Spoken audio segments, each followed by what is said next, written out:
Hi. When I first joined surf class, I honestly had no idea how to surf. I just desperately wanted to get out of PE. From the first time in the water, though, I loved it. Nothing can compare to that feeling of sitting on your board, watching the sunrise, and waiting for a set to roll in. It's so peaceful, so calm, just beautiful. I thought I had found something that was truly perfect. That illusion, however, was shattered when our teacher took us to see the river jetty after a storm. You can hear all the statistics you want, like how over 1 million sea creatures die each year due to plastic, or how there's a giant mass of trash just floating in our ocean. But until you actually witness the horrific effect our waste has on the environment, the ideas are completely abstract. Sure, the numbers are startling, and the ideas are alarming, and you might be able to bring yourself to care for a few minutes, but soon enough you'll get distracted and forget about them. Seeing, however, is truly believing. The image of a once pristine beach covered with plastic wrappers, water bottles, styrofoam, and even needles is burned into your mind. It's something you just can't get rid of. And as you stand there aghast, you start to feel another emotion fill you up. Anger. How can we be letting these innocent creatures pay for our careless ways? That's when I decided that I wanted to do my part, make a difference. Because of my surf class, I had the opportunity to do so, and I will not stop until our goals are accomplished.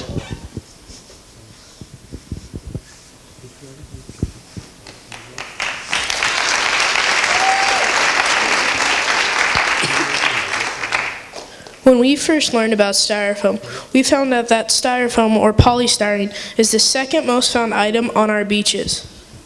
That explains all the pollution we have in our beaches. Styrofoam containers and cups leach carcinogenic toxins into your food or drink. This little cup can cause cancer in me? Yes, given time and repeated exposures, absolutely. In 1986, the EPA reported that the styrofoam manufacturers is the 5th largest creators of hazardous waste. 5th largest, just from styrofoam and plastic? Yes, styrene, which is the main base of polystyrene, is used extensively in the manufacturing of plastics, rubbers, and resins. You mean like oil in my car leaches into my food? Yes. Styrofoam threatens our health by the use of carcinogenic toxins, and it fills up 25 to 30% of all landfills. 25 to 30% just for styrofoam and plastic? Gets worse. One EPA study found that 100% of all human fat tissues had the chemical styrene, which is the main base of styrofoam, in them. 100%? That means you, and even I have styrofoam toxins in our system. So on top of that, styrofoam cups will actually lose weight when your drink is poured into them because of all those leaching toxins going into you and your drink. Gross, right? Some effects of styrofoam is fatigue, nervousness, difficult sleeping, blood abnormalities, and of course the risk of cancer.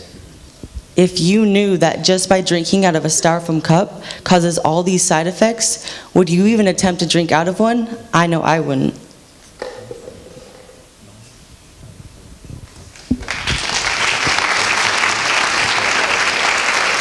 Have you ever joined something not knowing what you actually were getting yourself into?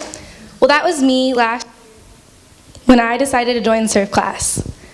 Our surf class wasn't just a normal surf class. We decided... Hello? Bottom. Okay, sorry. We decided to go to city council meetings as we learned about the effects of styrofoam that were hurting ourselves, our environment, and also sea animals. Some effects of styrofoam is what he said.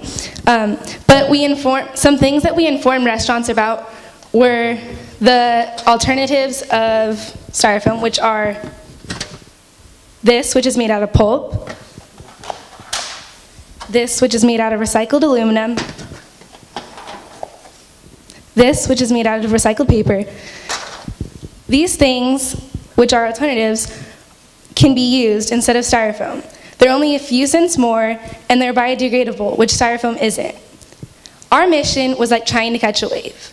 Even when the wave crashed us down, we got back up again, and we didn't let it influence us to be a failure. So I influence you guys to not let your failures shape you, but be influenced to let what you want to be heard, to go out and let it be heard. Because if we are going out and trying to ask City Council to ban Styrofoam, who is going to do it? So what you're passionate about, let it be heard.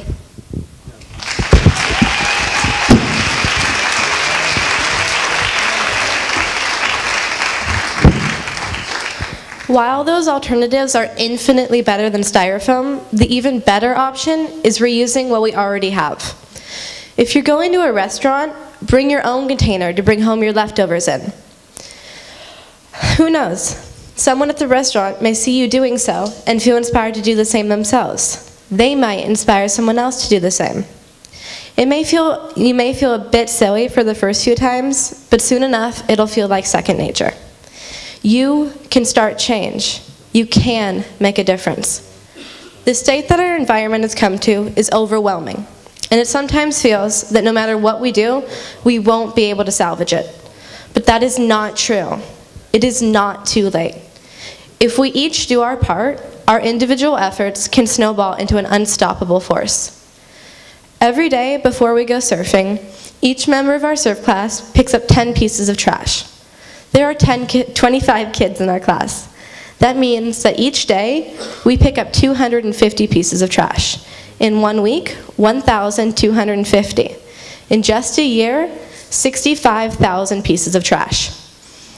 If you can inspire just a few people to pick up a few pieces of trash when they go to beach, and they inspire a few people, we can be picking up additional millions and millions of pieces of trash per year. Sorry. By banning Styrofoam, we will be reducing the amount of trash found on beaches drastically. If we combine reducing the amount of waste we put out, reusing what we already have, and picking up the waste that is already out there, we can start a revolution. We can make a difference, and I, for one, believe that we will.